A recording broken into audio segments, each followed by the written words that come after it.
은혜 받으실 하나님의 말씀입니다.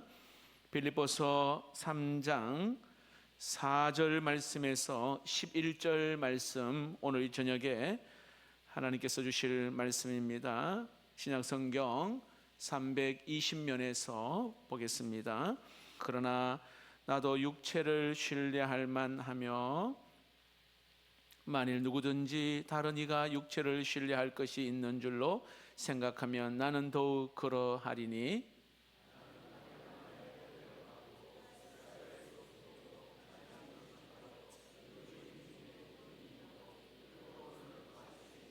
열심으로는 교회를 박해하고 율법의 의로는 흠이 없는 자라.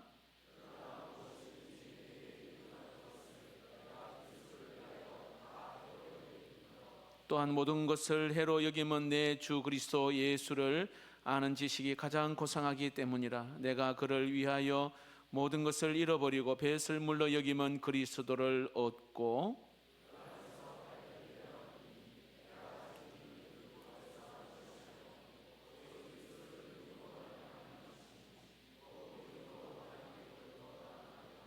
내가 그리스도와 그 부활의 권능과 그 고난의 참여함을 알고자 하여 그의 죽으심을 본받아 어떻게 해서든지 죽은 자 가운데서 부활에 이르려 하노니. 아멘. 제가 목사 안수를 받기 전에, 그리고 목사 안수를 받고 나서 계속 생각했던 한 단어가 있는데, 바로 오늘 본문 말씀인 예수 그리스도였습니다.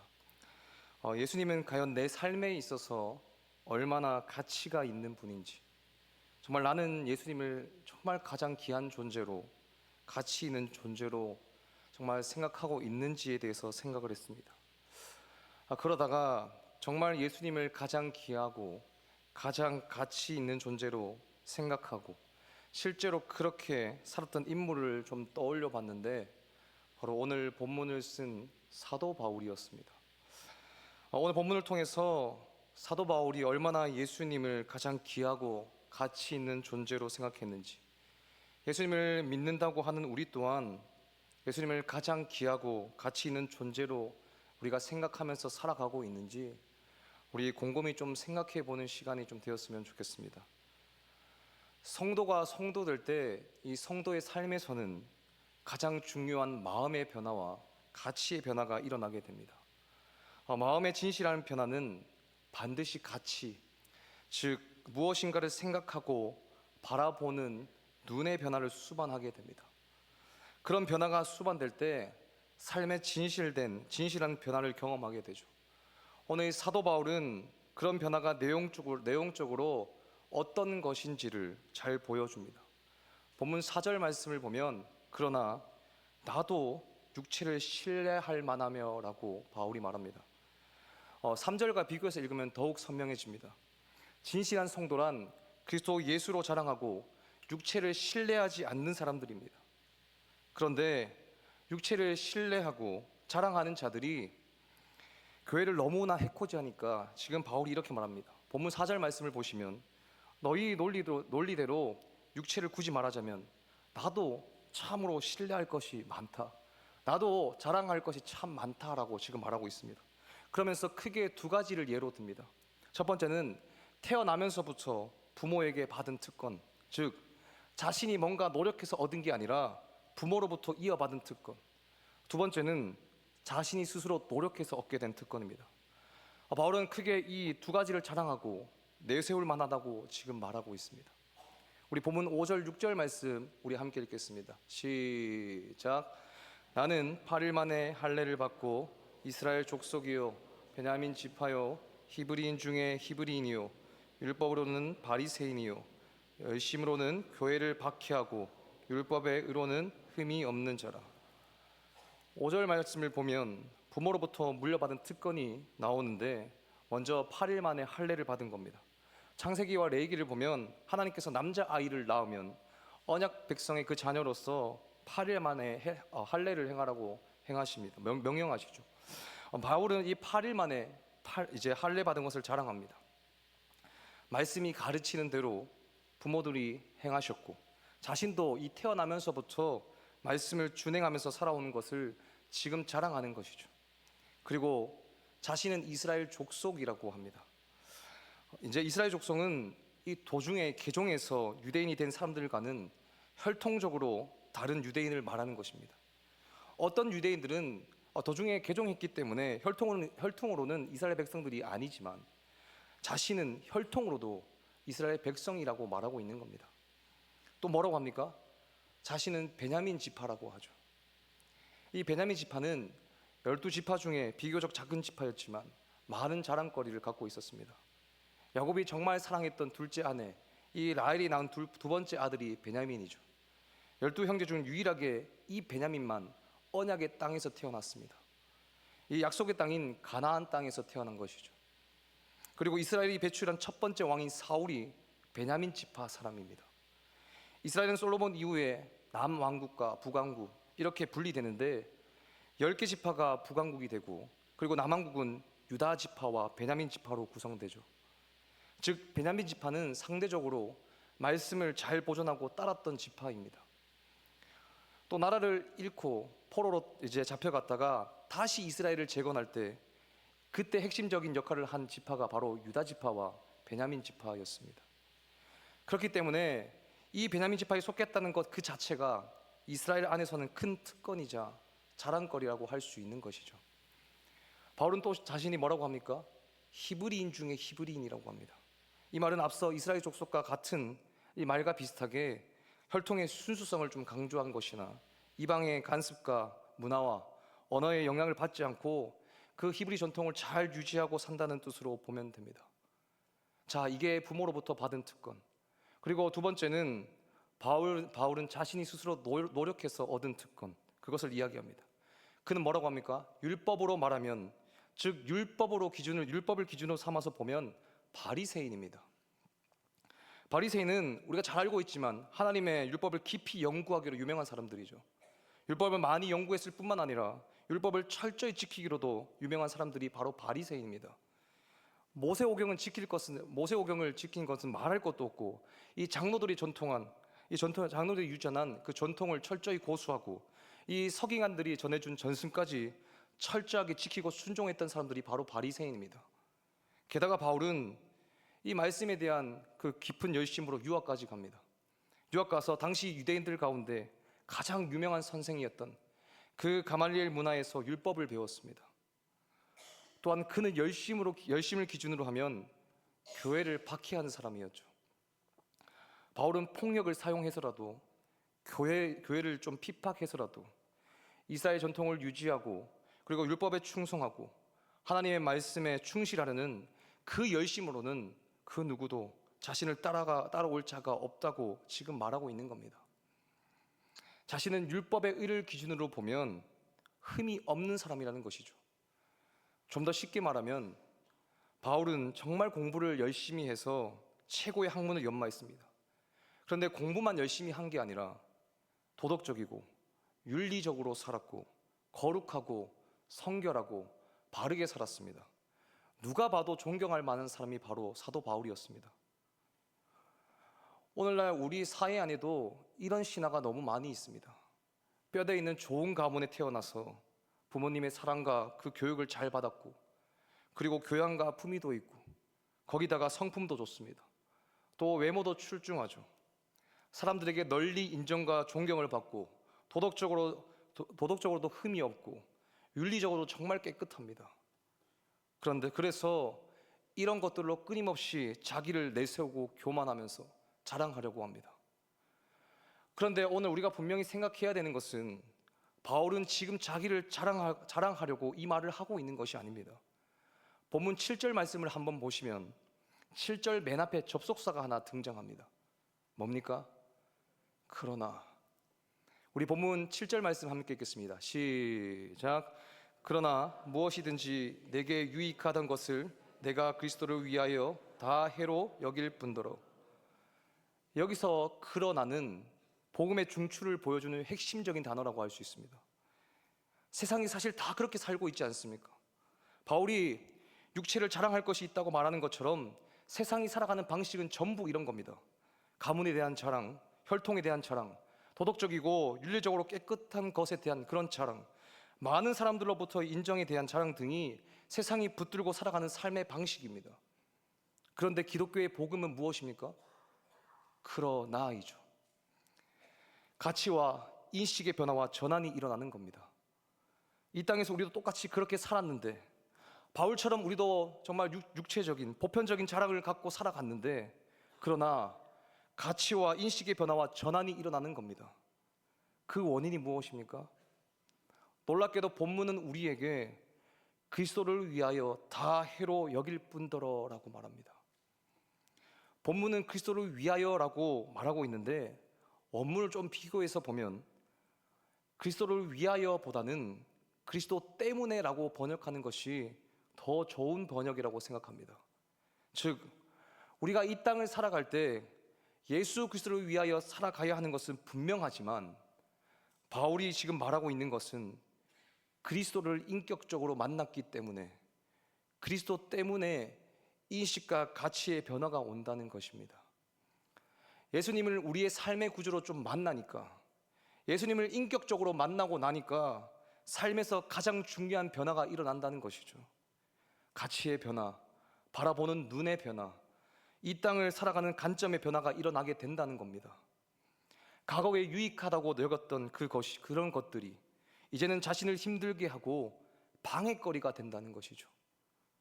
예수님을 만나고 나서 바울에게 일어난 가장 중요한 일은, 이전에 유익하다고 여겼던 모든 것들이 그 자체적으로는 아무 문제가 없음에도 불구하고 걸려 넘어지게 하는 것이 되기 때문에, 그런 것들을 분별해내고 이제 거리를 둘 줄 알게 된다는 겁니다.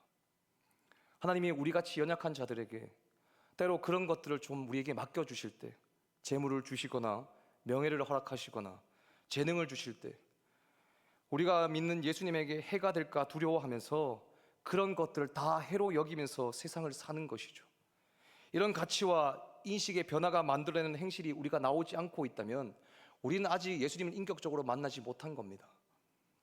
사도 바울이 지금 이렇게 말하고 있는 것은 그저 형식적인 논리가 아니라는 거죠. 형식적으로 정말 예수님이 제일 귀하다고 말하고 있는 것이 아닙니다. 결혼을 앞둔 우리 청년들이 시집이나 장가를 갈 때 보통 이렇게 말하지 않습니까? 목사님, 저는 뭐니 해도 신앙이 제일 중요합니다. 이래 놓고는 얼굴은 어때요? 키는 좀 어떻습니까? 이뻐요? 잘생겼어요? 돈은 좀 있습니까? 논리적으로 남들에게 말하기 위한 것이 아니라 진짜 내면의 변화가 일어나는 것이 중요합니다. 바울은 지금 형식적으로 말하지 않습니다. 우리 본문 8절 9절 말씀 다시 한번 읽겠습니다. 시작. 또한 모든 것을 내 주 그리스도 예수를 아는 지식이 가장 고상하기 때문이라. 내가 그를 위하여 모든 것을 잃어버리고 배설물로 여김은 그리스도를 얻고 그 안에서 발견되려 함이니, 내가 가진 의는 율법에서 난 것이 아니요 오직 그리스도를 믿음으로 말미암은 것이니 곧 믿음으로 하나님께로부터 난 의라. 여기서 그리스도를 아는 지식이 가장 고상하다고 했는데, 여기서 지식은 그저 머리를 말하는 것이 아닙니다. 인격적이고 체험적이고 개인적인 것을 말합니다. 부부가 서로를 안다고 말할 때 쓰는 특별한 단어가 바로 이 지식이라는 단어입니다. 주님을 인격적으로, 개인적으로, 친밀하게 만나고 나니까 예수님을 아는 것이 가장 귀하다고 여기게 되는 것입니다. 예수님을 아는 것보다 더 중요한 것은 아무것도 없다고 생각하게 되는 것이죠. 왜냐하면 그 예수님을 아는 지식만이 나를 하나님 앞에서 참되게 의롭게 하는 줄 알기 때문이죠. 하나님 앞에서 우리를 의롭다 할 때, 우리를 의롭게 한다고 할 때 의는 무슨 뜻입니까? 하나님과의 그 바른 관계 안으로 들어간다는 뜻입니다. 하나님이 우리를 바라보시면서 너는 내 마음에 합하다, 너는 내 기준에 맞다 라고 하시는 것을 의라고 표현하는 것이죠. 이렇게 하나님이 보시기에 하나님 마음에 합하고 하나님이 기뻐하시고 하나님의 마음에 꼭 맞는다는 그 근거가 어디에 있습니까? 스스로 땀 흘려서 율법을 준수하고 가말리엘의 문화에서 열심히 율법을 연구하고 장로의 전승과 서기관의 전승까지 다 지켰던 흠이 없다고 믿었던 그 바울이 예수님을 만나고 나니까 어떻게 됩니까? 그 모든 것이 전부 배설물 같았음을 깨닫는 것입니다. 그런 것들은 이 세상에서 가장 고상하고 귀하신 그리스도를 아는 지식이 아니라 자기를 의지하게 만들고 자기를 드러나게 만들고 자기를 자랑하게 만들어서 해코지하는 것이었음을 깨닫게 되었습니다. 바울은 이 다메섹 도상에서 예수님을 만나고 가치와 관점과 이 생각의 변화를 경험한 후에 거기서만 끝나지 않았습니다. 그것이 자신이 살아가는 지금의 삶에 여전히 영향을 미치고 있다고 말합니다. 본문 8절 다시 보시면 내 주 그리스도 예수를 아는 지식이 가장 고상하다는 그것을 발견한 후에 어떻게 됩니까? 내가 그를 위하여 모든 것을 잃어버린다고 합니다. 모두 현재형입니다. 지금 내가 그를 위하여 모든 것을 잃어버리고 배설물로 여긴다고 말합니다. 그리스도를 아는 지식이 가장 고상하고 나머지는 장애물인 것으로 여긴 그 경험으로 끝난 것이 아니라 지금도 여전히 모든 것을 배설물처럼 여기고 살아간다고 말하고 있는 겁니다. 과거의 한순간에 그 경험으로 끝나는 것이 아니라 나 예수님 만났으니까 그때로 끝나는 것이 아니라 그것이 지금도 가치와 그 관점과 생각의 변화를 가져온다는 것이죠. 지금도 그 연장선에서 계속 살아간다는 겁니다. 혹시 과거에 예수님을 믿었을 당시 이야기를 지금도 하시는 분이 계십니까? 한때 열심을 갖고 기도하고 성경을 읽었던 이른바 은혜를 받은 과거의 한 시점의 이야기를 지금도 하는 분들이 있으십니까? 그렇다면 지금은 어떻습니까? 성경이 말하는 예수님을 믿음으로 말미암아서 그 귀한 가치와 관점과 생각의 변화가 지금도 내 삶을, 우리의 삶을 다스리고 지배하고 영향을 미치고 있습니까? 예수님을 만났던 그 첫사랑이, 주님을 인격적으로 만났던 그때의 그 모습이 지금도 유지되고 있으십니까? 오늘 본문에서 바울이 이런 변화를 경험하게 된 계기가 무엇입니까? 예수님을 만났을 때 그리스도를 아는 지식이 최고로 고상하고 가치 있다는 것을 깨달았기 때문입니다. 바로 중심의 변화입니다. 즉 중심이 이동되는 겁니다. 정말 여기에 앉아 계신 분들에 비하면 저는 아주 적은 기간이겠지만 제가 아내와 결혼을 하고 나서 함께 시간을 보내고 더불어 살면서 가장 안 된다고 생각하고 있는 것이 지극히 제 생각이지만 남자는 참 중심이 이동이 안 된다 하는 것입니다. 모든 중심이 나에게 맞춰져 있습니다. 아내는 물건을 사도 항상 아이의 물건들을 고르거나 제가 필요한 것들을 고르는데 저는 항상 제가 필요한 것들만 보고 있습니다. 다이소를 가도 저는 제가 필요한 자동차 용품 가서 찾고 있고 항상 아내는 뭘 필요할지 집에서 아니면 제가 뭘 필요로 할지를 보고 그렇게 구매하는 것들을 보면서 저만 그런 건지는 모르겠지만 남자는 참 중심 이동이 안 되는구나. 정말 그런 것들 좀 많이 느끼게 됩니다. 이렇게 나에게 맞춰진 그 중심은 정말 사랑하는 사람에게도 잘 이동이 되지 않는구나 하는 것을 매일의 삶 속에서 경험합니다. 여러분, 예수님을 만난 사람의 가장 중요한 표시가 무엇입니까? 중심이 이동되는 겁니다.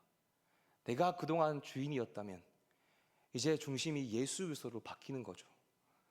자기 중심, 세상 중심으로 살다가 하나님 중심, 그 예수 그리스도 중심으로 삶을 움직여가는 것입니다. 중심축이 바뀌는 것이죠.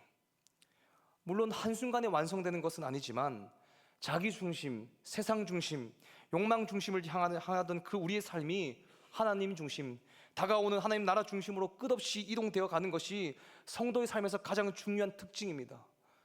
사도 바울이 가치와 관점과 그 생각의 변화를 경험하게 된 이유는 무엇일까요? 예수님을 만날 때 중심이 예수님 중심으로 이동되기 때문에 이 중심의 변화가 그 생각의 변화를 가져올 뿐만 아니라 삶의 변화를 가져오는 것입니다. 누구든지 예수님을 정말 인격적으로 만난 사람은 중심이 변화됩니다. 하나님 중심, 예수님의 중심으로 중심의 이동이 일어나야 여러분 진정한 회심이고 중생입니다. 그런데 많은 사람들이 우리가 예수님을 믿는다고 고백은 하지만 이 중심이 변화가 되지 않습니다. 8절 말씀을 보면 그리스도 예수를 아는 지식이 가장 고상하기 때문이라 내가 그를 위하여 모든 것을 잃어버린다고 합니다. 그리스도를 얻고 그동안 유익하다고 여기던 그 모든 것을 배설물처럼 여기고, 여러분, 잃어버리면서 바울은 무엇을 얻고 싶어 합니까? 9절 말씀을 보시면 그분 안에서 발견되고 싶어 합니다. 중심이 변화되면, 우리 중심이 이동이 되면 이제는 예수님 안에서만 발견되고 싶어 합니다. 바울은 철저할만큼 예수님 중심입니다. 예수님이 삶의 가장 중심 자리, 가장 핵심 자리, 가장 중요한 자리에 계시는 것입니다. 그래서 예수님을 얻기 위해서라면 무엇이든 다 이뤄도 된다는 생각이죠.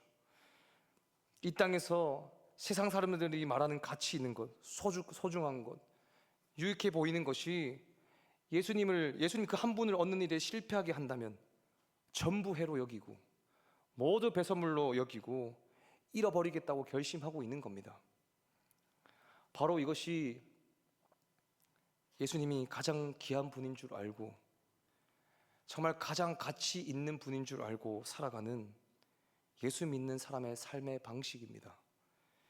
여러분에게 질문 하나 드리겠습니다. 지금 여러분의 삶의 중심은 무엇입니까? 여러분의 삶의 중심은 어떤 것이 가장 중심에 딱 차지하고 있습니까? 바울이 갈라디아에서 말하고 있는 나는 죽고 내 안에 예수 중심으로 살아가고 계십니까?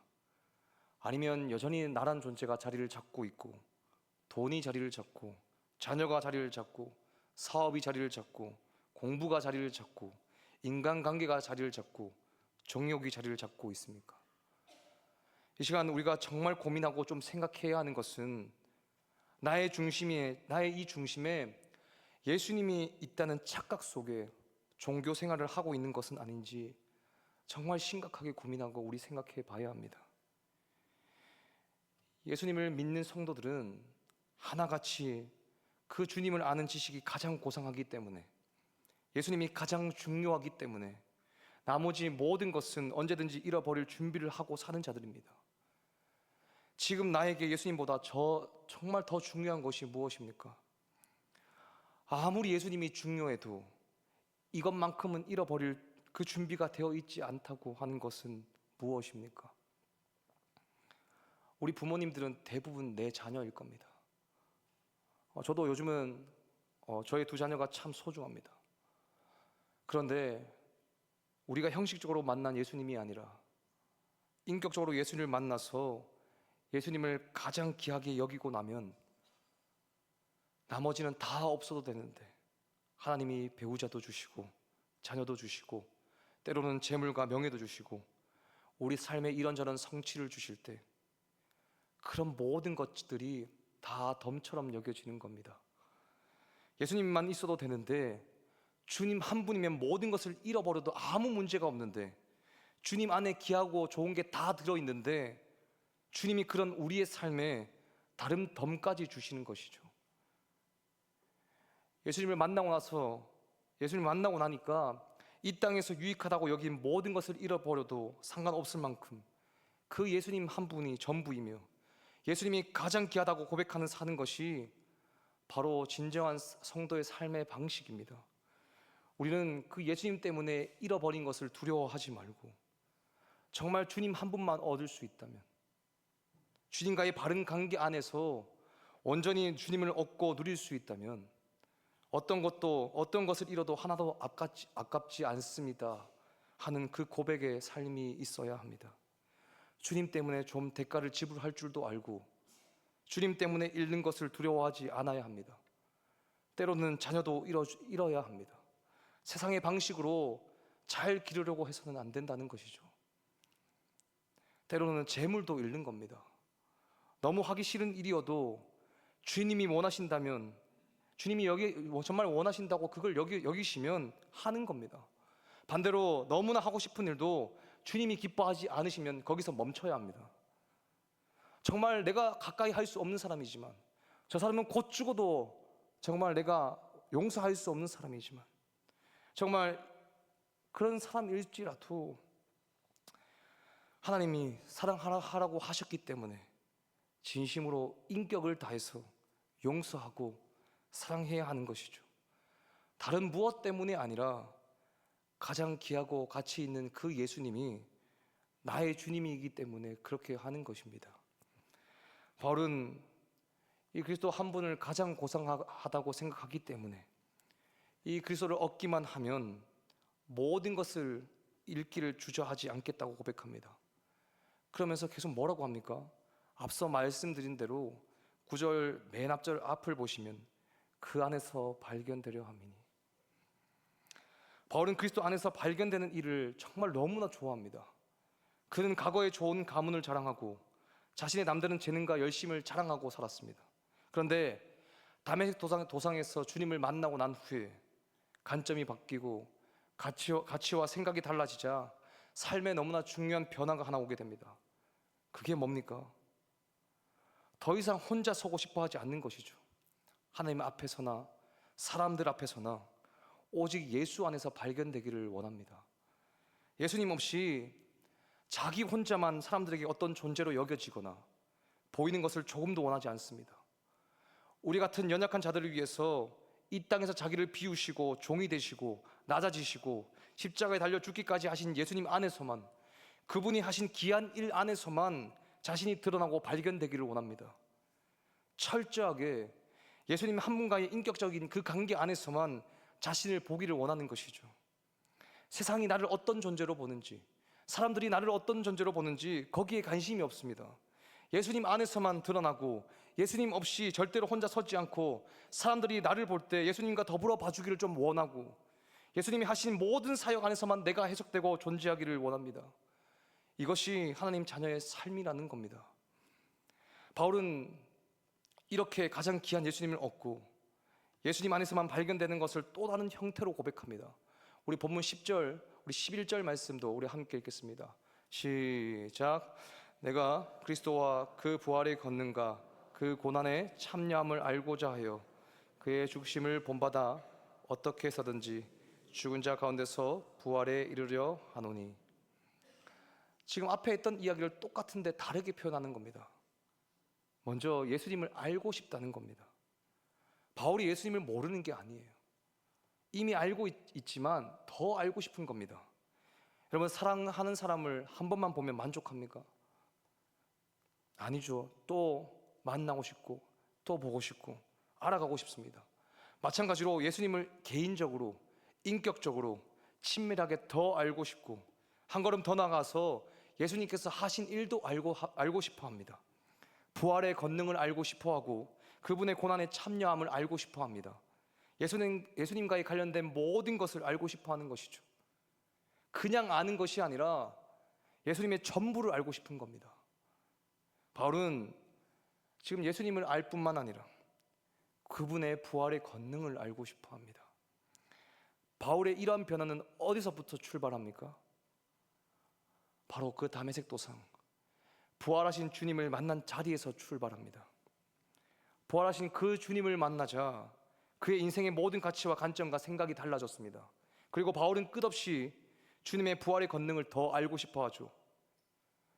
여러분, 우리는 어떤 존재입니까? 우리는 질그릇과 같은 깨지기 쉬운 존재죠.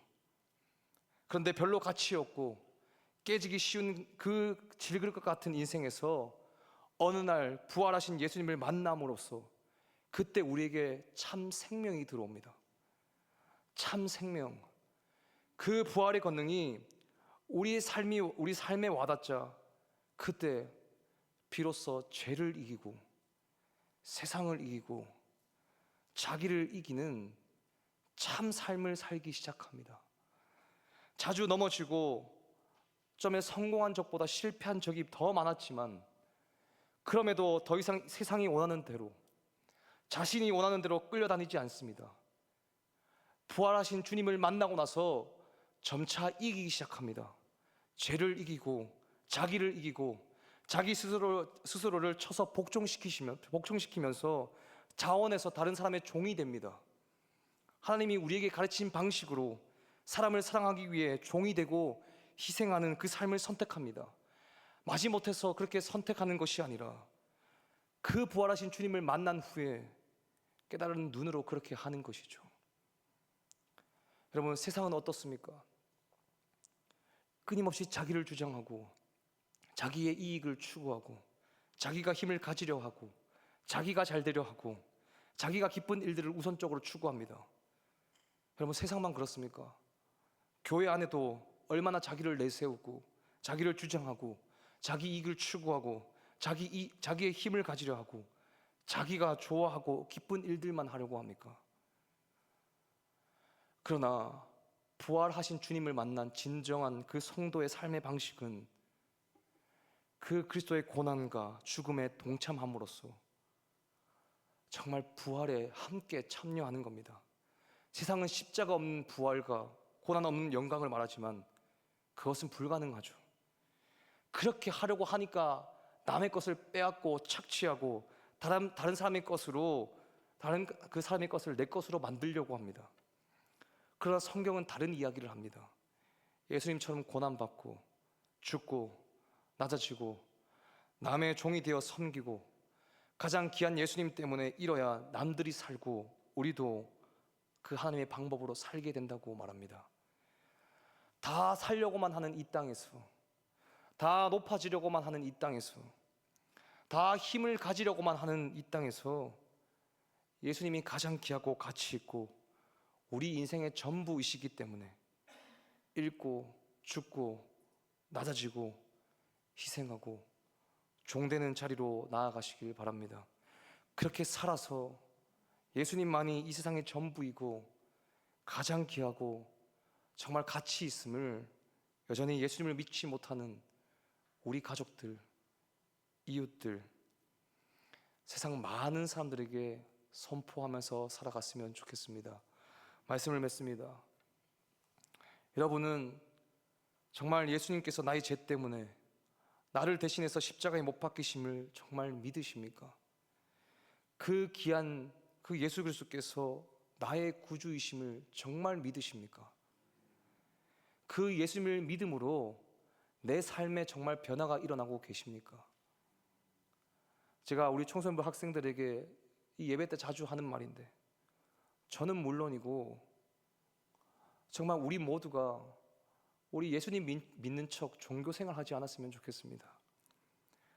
나의 중심은 예수님이 아닌데, 내 안에는 예수님이 전혀 없는데 그런 척하는 신앙생활을 하지 않았으면 좋겠습니다. 예수님 믿는 척 신앙생활하는 척 하기 때문에 사람을 의식하고 내가 드러나야 되고 나의 의를 내세워야 되고 나를 자랑해야 하고 다른 사람의 의견보다 나의 의견만 존중받아야 하는 겁니다. 하지만 오늘 본문에서 뭐라고 합니까? 오늘 본문의 중심이 나에서 예수 그리스도로 옮겨진 이 사도 바울의 모습은 어떻습니까? 앞에서 말한 모든 것들, 그동안 내가 정말 유익하게 생각하던 모든 것들을 다 해로 여기는 겁니다. 나의 주장들, 나의 고집들, 나의 만족들, 정말 세상적인 것들로 채우려 했던 모든 것들을 다 해로 여기고 다 배설물로 여기고 나 이제 예수님 한 분이면 됩니다. 그렇게 만족하고 살아가는 것이죠. 우리 하루하루를 살아가실 때 우리 주님이 가장 귀하고 가장 고상하고 가장 가치 있는 우리 인생의 전부이기 때문에 잃고 죽어지고 낮아지고 희생되는 그 종되는 자리에 나아가서 그 예수님을 닮아가는 우리 모두의 삶이 되기를 간절히 소망합니다.